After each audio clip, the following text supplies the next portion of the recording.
Hello and welcome back to the next One Piece review and discussion. We are back with the next chapter. We have had our week break.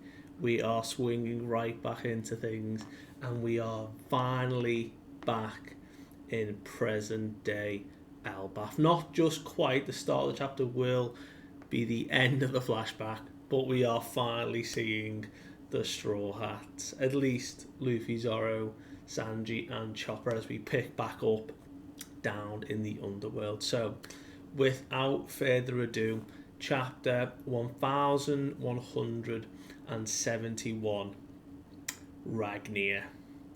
The hammer itself, the squirrel, gets its own title. Fair dues, because what we see is unreal. So, our cover story request is our boy Zoro being dressed as a cat by a cat, which is a really introspective thing happening, as you do in Japan.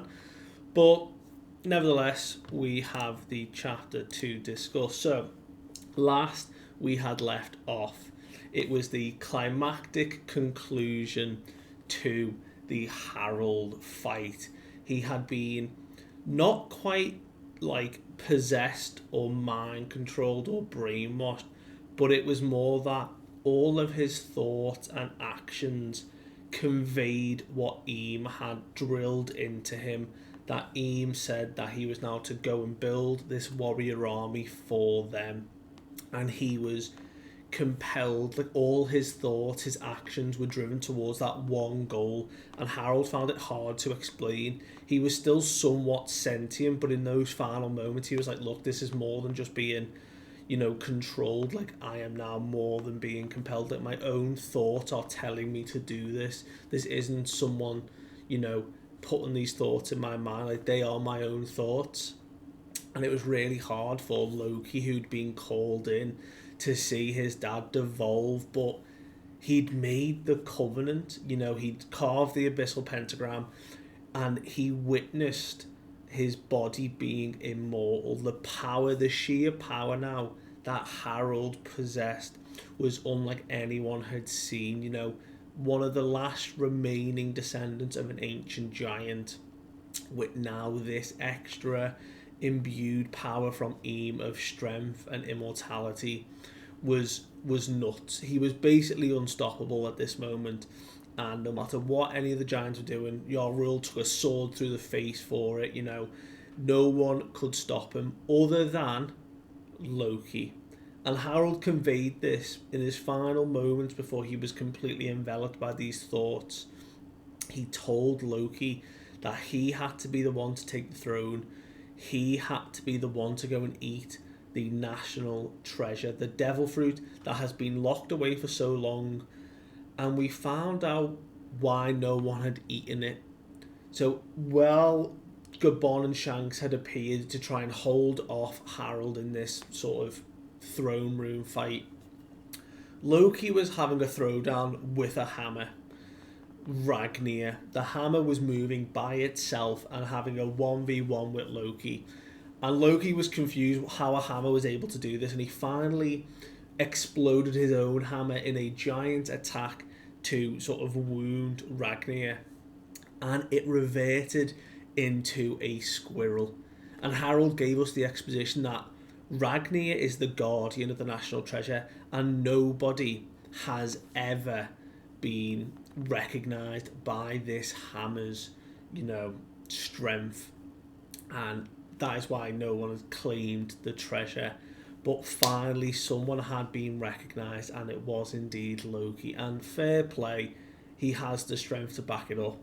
Loki consumed the fruit, became this monstrosity that we didn't see, still cloaked in shadow. Oda is saving this for a massive reveal. He has built this single devil fruit up this entire arc. There is no way we have not got something big coming. And for what we could potentially see, it's going to be huge. Ragnir, now recognising Loki, joins him, and he wields the hammer. He joins the fray in his monstrous form, and he just devours Harold, like completely demolishes him, and Harold is like, wow, okay, so this is not only the power of my son, but this is the power of the devil fruit. No wonder this is such a like destructive combination. Like clearly, like I just can't regenerate from this. And he finally come through all the conqueror. He gets his sense back, and he's like, look, this isn't going to end. You've only got me for a moment, son. Like, you've got to finish this, you know. And Loki's obviously just devastated. He's been put through enough, but ultimately Loki swings and just annihilates Harold's body, like completely disintegrates the man through just sheer force of will. And it is so destructive. And it is that moment where, you know, everything is now settling. And this is where we pick back up the aftermath, where Gabon is like, you know, got a bandage over him now, and so Shanks and Yarul, and they're all kind of just talking like, look, like, this is a bad state. Like, could you imagine if Harold had managed to leave the castle? Like, what would have happened? You know, it was lucky we managed to get through that fight as it was, you know, his body being able to do what it did.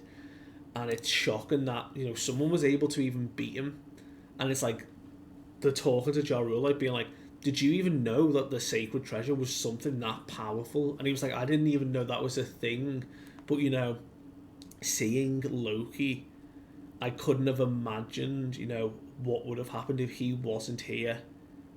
Because he was clearly the only one capable of, you know, getting Ragnir to recognise him and accepting the fruit. So Shanks is remembering what Harold was telling him when they were finally out at sea and they were able to talk. He wanted a new dawn for Elbaph. You know, he was joining the Gods Knights for the whole reason of his country. And then Shanks has a bit of a bad habit here, and he's remembering words from his father, you know, talking about, you know, that miserable squalor, the commoners that he can just ignore. You know, he's finally going to obtain power more than, you know, anyone on the surface could imagine. And he begins to grasp and like claw almost at the pentagram on his arm, or the covenant he'd made. And Gabon like grabs him, holds on to him, and tells him like, look, this is a bad habit you've got here, but you should never resent the circumstances of your birth, you know. And Shanks is like bawling out to him, like, Harold was so pure, like his soul was so honest, like why did he have to die for this? You know, if only he'd been faster, if only he'd been stronger. And Gabon's like, look, this isn't your fault here. You know, there is a reason for you to be alive, Shanks. You know, everyone's life has meaning. And I think this is where we're seeing Shanks' arc being set up for in the future. Like, the whole reason behind what Shanks has had to go through to be where he is at in the story now. Like, why is he held off for so long? He's so powerful in this moment in like mainstream story. What's his purpose in all of this? What part is Shanks having to play? Like Gabon is saying here, there is a reason you have to hold on. What is it? So, tangent there. Back in the throne room, there is only Loki now and the corpse of Harold, and just very caringly he's took off his black cloak and he's laid it over his father's body. There is just an absolute mess. There is still fire going on, just blood everywhere, and he's just in tears again. We've seen Loki in tears so much. I feel so bad for him. And he's looking at his father and he's like, is this what happens when you love your country too much? You know, this sucks. And we see like a shot of him looking over his father's body, and it's heartbreaking.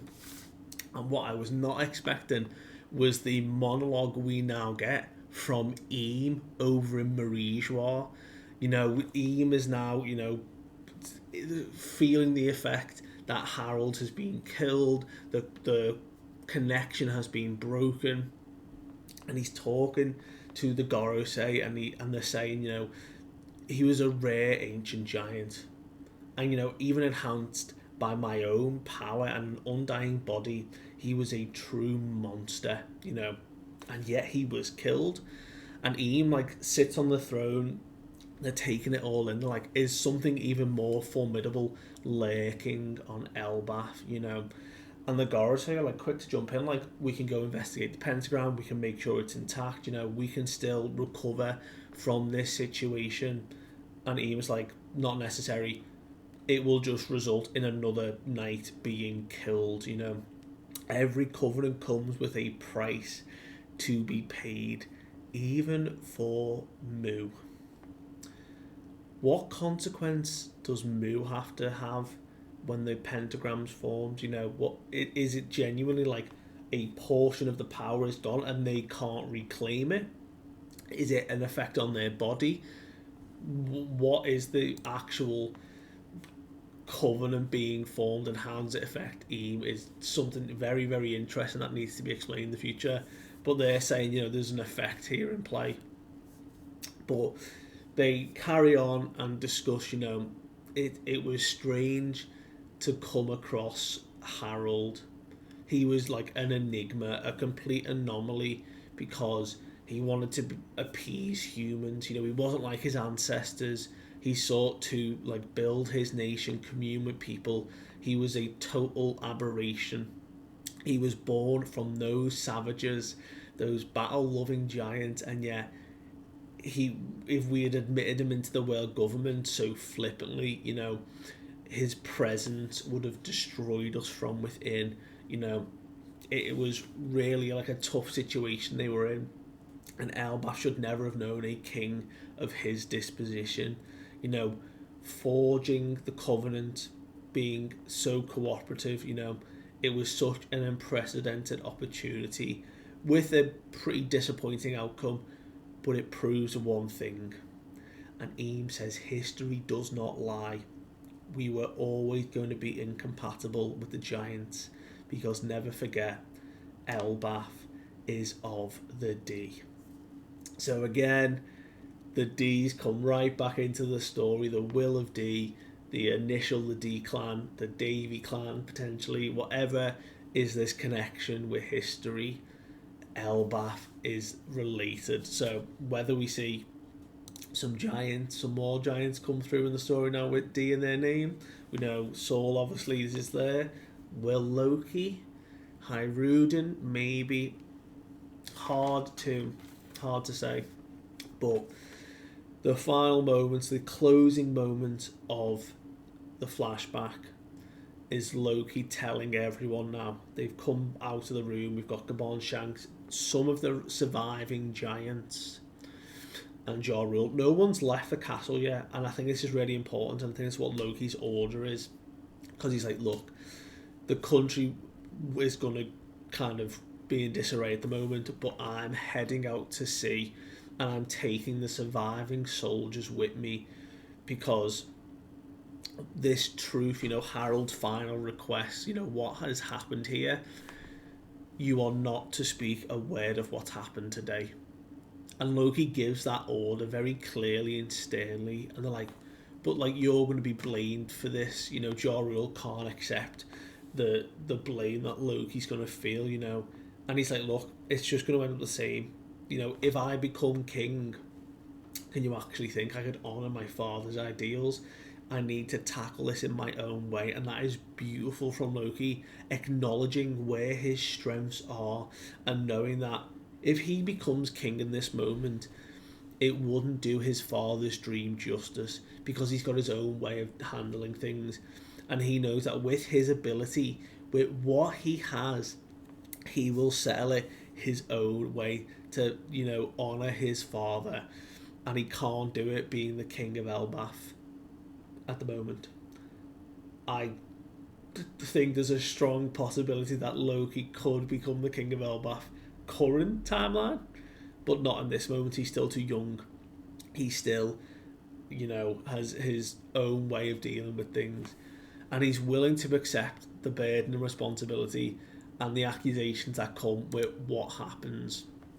Everyone who knows, in this room isn't going to speak of it, and we know no one has. They go their own way, and Jorul is trying to beg with him, like, look, like, the world government is this huge organisation. It's not going to be easy. And we know he does travel a bit, but we don't see his full travel because ultimately Shanks puts him back on Elbaph for a reason. He's back in the underworld, and that is where we reappear with what I assume is Loki having only explained what happened during that day. I think we had the whole flashback to give us, the readers, the information about the world, the characters, Rox's whole backstory and connection to what was going on, God Valley. I think that was where it perfectly fit in the storytelling aspect. I don't think Loki sat down and spoke about 20 years worth of history to Luffy and Hajrudin. I think he's only explained what went down that day and what Loki had to do. And he's like, look, I set out to see Hajrudin, you came back. Everyone was calling me Loki the patricide. And, it made no effect on the narrative, but I'm not crazy enough to think I would, brag about killing my own father. And he was like, it was just not right. And I didn't understand because it was just how things turned out. Do you really think I should have told people everything that happened? And he's screaming at Hajrudin. And point one, huge character development moment here. Luffy has stayed listening to this story the entire time. He is intently stood listening to Loki. His demeanor, his face, he is so mature in this moment, acknowledging what Loki's had to go through. And that is really big. We've seen countless times where stories are told and Luffy just loses train of thought or other things happen. He's genuinely intently listening here and onboarding and processing what's being told. And they finally acknowledge, and Gabon is look, yeah, this is the truth. This is what's happening. Loki's look, you just made me relive all that, and he's exhausted almost. And he's Ja Rule had always opposed his execution. And this is Hajrudin now responding to Loki's story, and he's look, I can understand why you keep the secret. Father choosing death over the world government's manipulation. They were our enemy the whole time. I wonder what they actually did to our dad. And Gabon says, interestingly, the roots run deeper with the God's Knights. It seems that there are some deep ties with Harold, and Loki actually doesn't know all the details, and he's look, I'm willing to give you that information. I can tell you all if you want. And it turns out we pan across, and the rest of the new giant warrior pirates, Zorro and Sanji, actually haven't left yet. The 3-ish minutes or whatever that Hajrudin had given him to explain the story, they were all intently listening. They were ready to go, and then as soon as Loki started spieling the story, they went, hang on, this is something we should hear. So everyone heard Loki's story and what he's been through and what power he's got. And Gabon is ready to divulge more information, and Hajrudin says, it's unnecessary. We don't need any further reason to protect our country. And they all seem amped up, ready to go.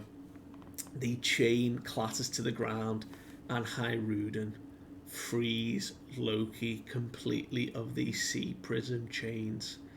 He's why don't we, for the sake of Elbaph, make a stand together? Now, what a brother partnership that is going to be. And Luffy is ecstatic, he's made up, he's happy, he can't wait to see Loki fight. The only thing Luffy cares about now after listening to that story is, I just want to see Loki do his thing. So a massive roar happens, well timed, a huge crash, and above the mountain range in the realm of the dead here, a giant Draugr, a skeleton, forms that having fell down from the sun realm. And it's huge. It is mad. And even Chopper's yeah, there's a ton of creatures running wild up there. We really should get on top of all this. And bless him, Chopper's like this big, and this dude is like 100 times bigger than Loki. Like, it's a huge skeleton. And Hajrudin's grasping the fact that he's never thought those things were real, but Loki's like, this is my warm-up. This is good for me, guys. I'll just jump up. You head on up in that little, like, gondola. Loki has a means of going from the realm of the dead up to the sun realm, whether it is jump or whether it's flight. There's been a few bits of translation. We don't know the official till Sunday, whether he's just able to actually jump or whether he's like he has a flight ability or some means through his devil fruit to get up into the sun realm. So that's going to be great to see. But Hajrudin runs to the gondola. They all begin to take off, and they shout down to Loki, and they're like, look, we judged you, we called you a Kingslayer, please accept our apology. And all the new giant warrior pirates are shouting down to Loki here, you know, trying to ask for forgiveness. But Hajrudin's like, it doesn't forgive everything else, but, you know, we just want you to know we're sorry. And he's like, oh, just shut up already, you know, I don't want to hear this crap. But clearly he does. And Loki is raring to go. He can finally move freely. He's all there. And we can see the skeleton is amping up a massive attack. And Chopper's like, I don't think we should be staying here, Gabon. I think you make a good point. Gabon's like, we should really, you know, leave. So Sanji, being the gallant knight he is, grabs Gabon, Chopper on his shoulder, and begins to take off, sky jumping up above the tree line and getting as far away as possible. And as Loki is on his way, just like jumping and skipping the trees, leaping bounds over these trees towards the skeleton, he looks down and he sees Luffy's on his shoulder still and has come with Loki. And he's like, wait, why didn't you go with the others? Like, what are you doing here? And he's like, oh, I'm just dying to see you fight, man. Like, I'm not gonna lie, I want to see this power you've got. And he's like, oh, okay, Ragnir, are we gonna show him a thing or two? And you know, the squirrel squeaks a mighty squeak, and we see as like these clouds kind of like coalesce around the hammer, and with a single named Niflheim attack, the hammer annihilates into the skeleton and completely freezes him over. Niflheim being the primordial realm of darkness and cold and ice. What a beautiful named attack for this huge impact that completely turns this dude into an ice cube. And Luffy's like, God damn, this man is strong. And even the final panel is the skeleton being like, what? So he didn't get to do his move because Loki flew through the air, and just, whether it was through what Loki could do or whether it was the hammer, turned him to ice. There is a break next week. We have to wait another week now to finally see present day Elbaph unfolding, but I cannot wait to see. Thank you so much for watching. I do appreciate it. Let me know what you thought of this chapter, and I'll see you guys next time. Bye.